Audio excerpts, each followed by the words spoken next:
убагында.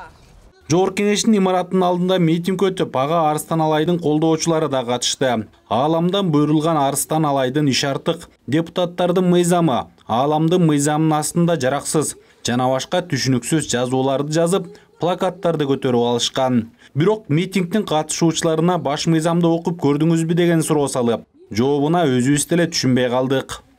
Сезону бүтөт депчи, бүттү го. Эми Садыр Жапаровду 2 айга жетпей эл жерип баштайт деген уже. Эл жерип баштадыңар го. Негизи жаңы жазылган конституцияны окудуңуздарбы? Жаңы жазылган конституцияны окудуңуздарбы? Аны окуса окуйбуз биз. Ал анткени ал батыштын мыйзамы. Ал билебиз ал кайсы мыйзам экенин. Ал батыштын саздык мыйзамы. Негизи окудуңуздарбы? Жок, биз окуйбуз даганы. Билебиз ал кайсы мыйзамды жазды бизге. Ал деген батыштын жашоодо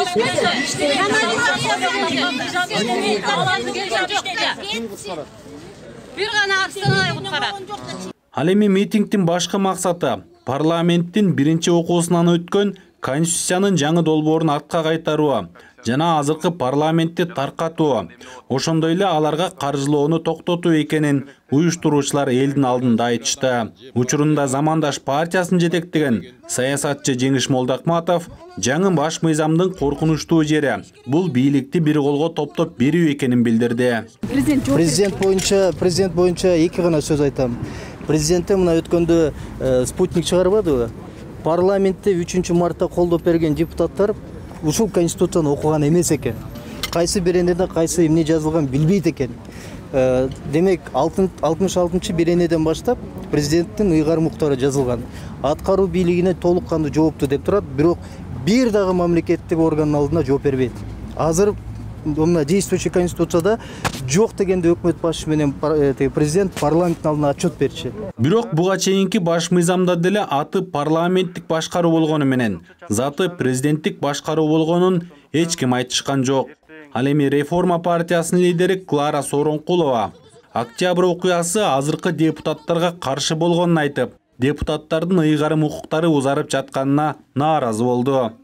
Ошондо ушул эшиктен кирип эртеси өзүңөр билесиңер, мына ушул тегеректин баары митинг болуп, элдин мүндөсү, элдин үмүтү, жаңы үмүт жаралып. Негизги кайсы талап менен чыктык элек? Ушул чимкириктер жолобосун. Кайрадан шайлоодон өтүп келген чимкириктер, коррупционерлер, жемкорлор жолобосун деп чыкпадык белек. Эмне болду? Тескерисинче мына өзүңөр көрүп атасыңар. Булардын саясаттагы жашоосу өөнөтсүз узарды. Ушуларды жолотпойбуз деп жабылып барыбыз чыгып жаныбызды доокелчиликке салдык элек, бүт тескерисинче болду, дагы алдандык. Республика партиясынан шаардык кеңешке талапкер болуп жаткан Илгиз Шаменов депутаттарды чимкирик деп атады. Бирок партиялаштары жогорку кеңеште отурганын унутуп калгандай. Азыркы парламент 5 өкмөт башчынын тагдырын чечкен. Темир Сариев, Сапар Исаков, Сооронбай Жээнбеков, андан кийин Мухаммед Калый Абылгазиев, Булатбек Буронов, эки президенттин башын жуткан жепчтоарлар бар. Эми сиз ушул чимкирик парламент менен конституциялык реформаны кылабыз деп аракет кылып атасыз. Сиздин конституциялык реформаны кылганыңызга менин жана элибиздин каршылыгы жок, кылыңыз. Мен дагы президенттик өлкөнү болушун каалайм. Жоопкерчилик бир адамда болуш керек. Бул конституциялык реформаны бул чимкирик парламент эмес, жаңы келе турган 7-чи чакырылыштын депутаттары кабыл алышы керек. Баш мыйзамдын жаңы долбоорунун авторлорунун бири Бактыбек Турускулов баш мыйзам 3 ай талкууланып, андан соң биринчи окуудан өткөнүн билдирген. Жобого ылайык 2-3 окууда өзгөртүү киргизүүнүн жол-жобосу жок дейт ал. Конституционный комитеттен өттү өзүнүн немеси менен. Ана мага келиптир, журналисттер сурайт, эртең 2-3 окууда өтөдү. Эмне үчүн десем, жолдомону көрсөтөт мага. Мен айттым, мына мен сиз менен мелдешели андай болбойт деп. Анан Равшан Бабырбекович жакшы сунуштар өтөт деп атат, мындай эгерде кабыл алса. Туура, мен өзүнчө белгилеп айтып кетким келип атат.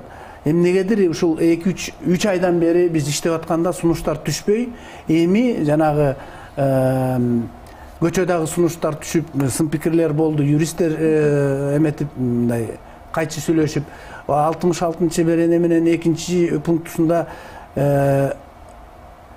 биринчи окуудан регистрациядан өткөндө законопроект өзгөрүүлөр кирбейт. Бул бир момент. Экинчиси азыркы күндө мына көчө күнү биринчи окуусу өтпөдү.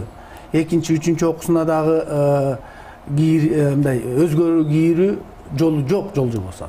Митингде азыркы иштеп жаткан жогорку кеңешти каржылоо токтотулуп, парламент тарашын, президент тез арада жаңы парламенттик шайлоо дайындоосун билдирген катышуучулар митинг дагы уланаарын билдиришти.